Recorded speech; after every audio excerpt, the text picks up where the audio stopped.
Assalamualaikum warahmatullahi wabarakatuh.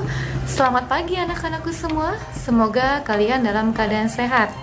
Baik anak-anak, Ibu akan melanjutkan materi selanjutnya pembelajaran PKLH, yaitu materi bab 2 yang berjudul jenis-jenis pertanahan yang ada di Kota Balikpapan.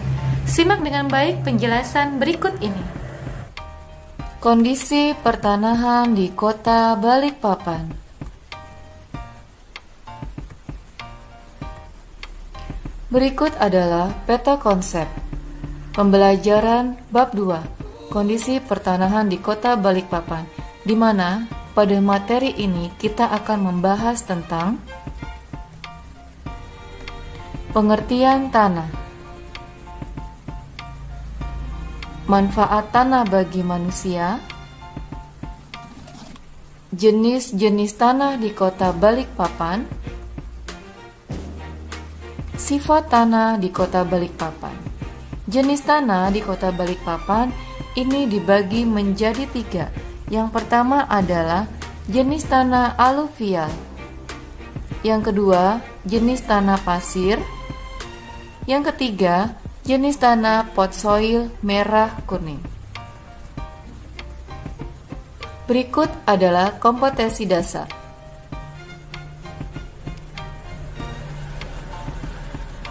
3.3 Mengidentifikasi jenis pertanahan di Kota Balikpapan. 4.3 Menyajikan hasil identifikasi jenis-jenis pertanahan di Kota Balikpapan. Tujuan pembelajaran dari materi ini adalah yang pertama, melalui pengamatan teks, siswa dapat menyebutkan 3 karakteristik tanah di Kota Balikpapan dengan benar. 2. Melalui pengamatan teks, siswa dapat menceritakan kembali kondisi tanah di lingkungan rumahnya dengan baik. Ketiga, melalui kegiatan penugasan, siswa dapat menunjukkan 3 gambar kondisi tanah yang berbeda di lingkungan Kota Balikpapan. Keempat, melalui kerja kelompok, siswa dapat membuat bahan presentasi tentang kondisi tanah di Kota Balikpapan dengan benar. Yang kelima, melalui kegiatan presentasi, siswa dapat menyampaikan tentang kondisi tanah di Kota Balikpapan dengan percaya diri. Keenam, melalui kegiatan menanam, siswa dapat mengetahui tanaman yang cocok dengan jenis tanah yang ada di Kota Balikpapan dengan tepat.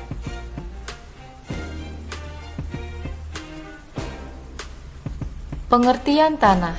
Tanah merupakan bagian dari bumi yang berupa kerak yang tersusun atas bahan organik dan mineral. Bahan organik yang terkandung di dalam tanah merupakan bahan yang berasal dari tumbuhan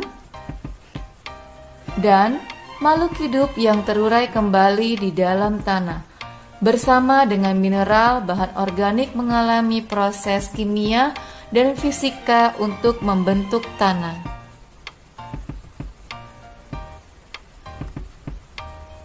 Ada 2 para ahli yang berpendapat mengenai definisi tanah.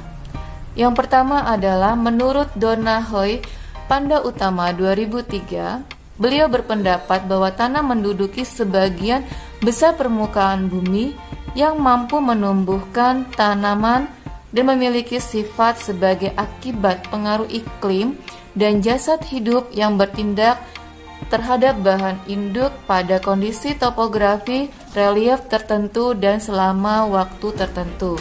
Sedangkan menurut Mustafa, tanah merupakan bagian dari permukaan bumi yang berbentuk dari bahan induk yang telah mengalami proses pelapukan akibat pengaruh iklim, terutama faktor curah hujan, suhu, cuaca, dan pengaruh aktivitas organisme hidup termasuk vegetasi atau organisme manusia pada suatu topografi atau relief tertentu dalam jangka waktu tertentu.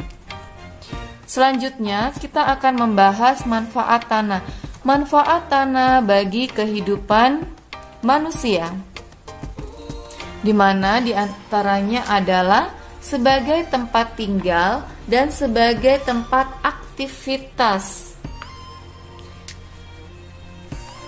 Yang kedua adalah sebagai lahan pertanian atau tempat vegetasi tumbuh di mana berguna bagi kepentingan hidup manusia. Lanjut, tanah mengandung barang tambang atau bahan galian yang berguna bagi kehidupan manusia. Selanjutnya adalah sebagai tempat perkembangbiakan hewan yang berguna bagi kehidupan manusia. Jenis tanah di Kota Balikpapan dibagi menjadi 3. Yang pertama, tanah aluvial. Yang kedua, tanah pasir. Yang ketiga, tanah potsoil merah kuning. Kita akan membahas satu persatu dimulai dari tanah aluvial. Tanah aluvial ini merupakan jenis tanah yang terjadi karena endapan lumpur, biasanya terbawa oleh aliran sungai. Tanah tersebut berwarna coklat hingga kelabu. Untuk karakteristiknya, di mana tanah tersebut cocok untuk lahan pertanian seperti pertanian padi, palawija, seperti jagung, tembakau. Kemudian teksturnya tanah tersebut lembut dan mudah digarap. Untuk persebarannya terdapat di sepanjang Jalan Soekarno-Hatta, yaitu merupakan wilayah Balikpapan Utara. Baru itu Kelurahan Gunung Binjai yang terdapat di Balikpapan Timur. Aktivitas bertani meliputi kelapa sawit, karet, padi, buah naga, lada, kopi, kemiri, kelapa. Berikut adalah jenis-jenis tanamannya. Contoh-contohnya adalah lada, kemiri, karet, kelapa sawit, kakao, pinang. Tentu kalian sudah tahu semua ya tanaman-tanaman tersebut. Ya, tanaman ini dibudidayakan di tanah aluvial. Oke, lanjut kita ke tanah pasir. Tanah pasir ini merupakan tanah pelapukan dari batuan pasir, di mana terdapat di sekitar pantai atau daerah kepulauan. Memiliki karakteristik kandungan air dan mineral karena teksturnya sangat lemah, dan jenis tanaman cocok jenis umbi-umbian. Untuk persebarannya itu sendiri di daerah Kelandasan, Balikpapan Kota, Karangjoang, Balikpapan Selatan, Balikpapan Timur, daerah Manggar, Lamaru, Tritip. Tanaman yang dibudidayakan itu jenis sayuran dan buah-buahan.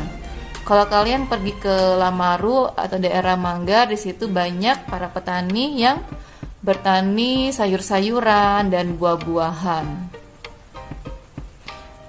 Ya, ini ada contoh pare, semangka, dan pepaya. Ingat ya, kalian harus rajin makan sayuran dan buah-buahan, karena sayuran dan buah-buahan memiliki kandungan yang sangat baik untuk tubuh kita.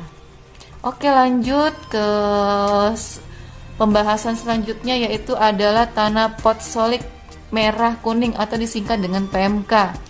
Ini tanah yang terbentuk karena curah hujan yang tinggi dan suhu yang sangat rendah, dan juga merupakan jenis tanah mineral tua yang memiliki warna kekuningan atau kemerahan. Persebarannya di seluruh kota Balikpapan. Jenis tanamannya yaitu bawang merah rosella. Nih ya, bawang merah. Bawang merah nih kalian bisa jumpai di dapur bunda kalian, yang mana banyak digunakan sebagai bumbu dapur. Nah, berikut adalah tanaman rosella. Oke, selanjutnya kita akan membahas sifat-sifat tanah yang ada di Balikpapan. Sifat tanah yang ada di Balikpapan ini adalah bersifat labil. Adanya sifat labil ini membuat tanah tersebut mudah mengalami bencana seperti erosi atau longsor. Sebab itu, kita harus merawat dan menjaga kondisi tanah, yaitu dengan cara melakukan reboisasi. melakukan gerakan menanam pohon di daerah-daerah berbukit dan gundul serta lahan kosong, di mana tujuannya adalah untuk meningkatkan kualitas kehidupan manusia dengan menyerap polusi dan debu dari udara, kemudian membangun kembali habitat dan ekosistem alam, mencegah pemanasan global dengan menangkap karbon dioksida dari udara. Selanjutnya adalah mengurangi sampah plastik. Penggunaan sampah plastik memang sulit untuk kita hindari dan sudah menjadi bagian dari kehidupan kita sehari-hari, karena sampah plastik ini sifatnya sangat ringan, mudah ditemukan, dan kuat, menjadikan plastik ini praktis untuk digunakan. Tetapi hal tersebut apabila kita biarkan dengan menggunakan sampah plastik yang berlebihan, itu sangat tidak baik, karena sampah plastik dikenal sangat sulit untuk diurai, butuh waktu sampai ratusan tahun untuk sampah plastik terurai secara alami. Jadi sampah plastik yang menumpuk tanpa disadari ini sangat berbahaya. Sangat berbahaya bagi kesehatan kita dan dapat mengancam keseimbangan lingkungan. Oleh sebab itu, di seluruh dunia mencanangkan Hari Bebas Kantong Plastik pada tanggal 3 Juli 2018. Dan di seluruh dunia juga sudah mengurangi penggunaan sampah plastik.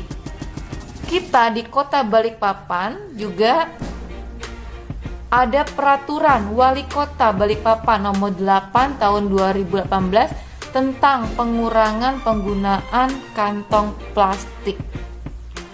Oke, selanjutnya adalah membawa tumbler atau membawa botol minuman sendiri pada saat kita ke sekolah atau kita jalan ke mall atau kemana saja, dengan tujuan untuk menghindari membeli jajanan atau minuman yang dikemas dari bahan plastik.